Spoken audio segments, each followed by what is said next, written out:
The wind howled through the red canyons like a grieving spirit the day. Jaxon's fate was rewritten, a lone infant hidden beneath the shattered remains of a wagon ambushed on the border between the wild west and the untamed jungle that stretched beyond the last known maps, a place whispered about in saloons as the Green Hell, a land where beasts ruled, men vanished, and no law, neither sheriff nor outlaw, dared to enter. Yet destiny dragged him in when a dying scout named Marshal Kane found the crying baby and carried him deep into the greenery until he collapsed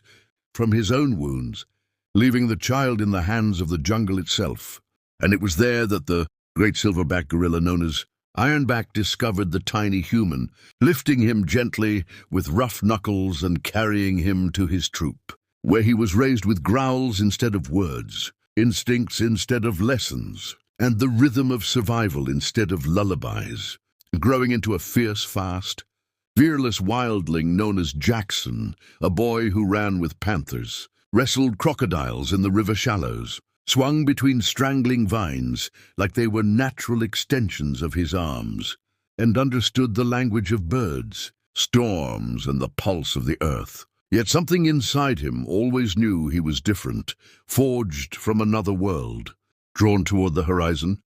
where the western sun dipped and painted the sky with questions about who he truly was. His peace shattered the day gunshots cracked across the valley. The scent of burning wood spread like a curse, and a group of ruthless, horse-mounted fortune hunters led by the infamous Outlaw. Colt Maddox stormed into the jungle, firing wildly and shouting about a legendary treasure hidden within the ruins of an ancient tribe called the Viridian Keepers, a treasure said to give its bearer enough wealth to buy an empire and enough power to crush nations. And Jaxon watched from the treetops as these men chained animals, destroyed habitats, shot anything that moved, and laughed as they toppled sacred stones older than civilization itself, igniting a rage inside him so volcanic that even the beasts stepped back. And when Ironback stepped forward to defend the younger gorillas, Colt Maddox raised his rifle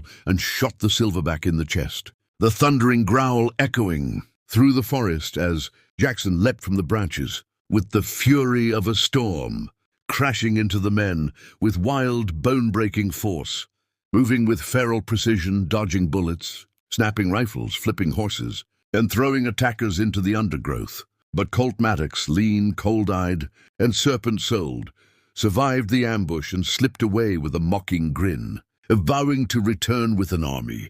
while Jaxon knelt beside Ironback as the great protector took his final breaths, placing a massive hand on Jaxon's shoulder in a gesture of kingship, passing on not just strength, but the responsibility of guarding the jungle. And in that moment, Jaxon's grief hardened into purpose. He climbed a towering tree and looked across the horizon, seeing for the first time the thin trail of smoke rising, where Maddox fled, the smoke of the western world he had never known but would soon enter. A world of firearms, greed, bounty hunters, train robberies, desert storms, and lawless towns where men killed for half the gold Maddox sought. And Jaxon swore an oath to bring justice not only for Ironback, but for every creature of the jungle, threatened by the steel and powder of outsiders. So he began his journey, sprinting across the canyon ridges, swimming through river chasms, crossing the no-man's land between jungle and desert, discovering strange human things like abandoned camps, broken wagons, and journals filled with scribbled maps, teaching himself to read slowly by comparing symbols to carved drawings on a Viridian Keeper stone tablet, piecing clues together until he understood Maddox's plan. The Outlaw was headed to Rustwater Gulch, a brutal town ruled by gamblers, hired guns, ex-soldiers, bounty hunters and deserters, where the sheriff was corrupt, the saloons never slept,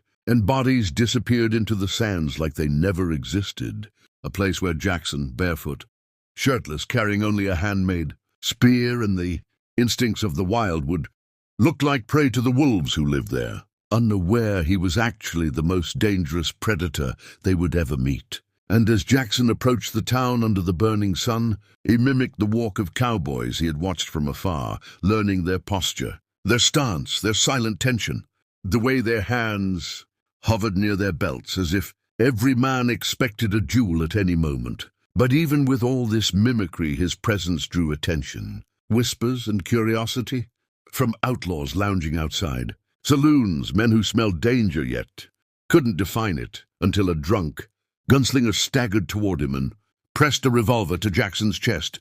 expecting fear but instead receiving a calm, slow, predatory stare that froze his blood. And before the man could fire, Jaxon snatched the gun with lightning speed, crushed it with his bare hands, dropped the pieces on the sand, and walked past the silent, wide-eyed crowd toward the saloon where Maddox had been last seen. And as the swinging doors creaked open and Jaxon stepped into the smoke-filled room where poker tables buzzed, whiskey spilled, boots thumped, and lawlessness breathed like a living beast, every head turned toward him as if fate itself had paused. And the piano player stopped mid-note. The gamblers lowered their cards, and the bartender's hand trembled near his shotgun, because they sensed something ancient and unstoppable had entered their world. Jaxon scanned the room, searching for the one-eyed outlaw who destroyed his home, but instead he locked eyes with a mysterious woman sitting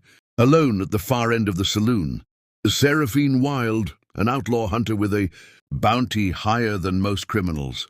famous for tracking men no one else could find, and she smiled at him like she had been expecting him for years, whispering in a low voice, "You're looking for Colt Maddox, wild boy, and you'll never reach him alive unless you learn how the West really works. The jungle taught you to survive, but out here, survival and justice aren't the same thing." And with those words, Jaxon's fate intertwined with hers, setting off a violent chain of events that would ignite the greatest war the frontier had ever faced. A war where Jaxon would rise not only as the spirit of the jungle, but as the untouchable storm bridging two worlds. And if you want to witness the wildest ride of Jaxon's journey, the legend, the battles, the betrayals, the alliances, and the showdown with Colt Maddox in Chapter 2, don't forget to subscribe to Old Whisper Stories, because the adventure is only just beginning, and the next chapter will shake the very roots of the wild frontier.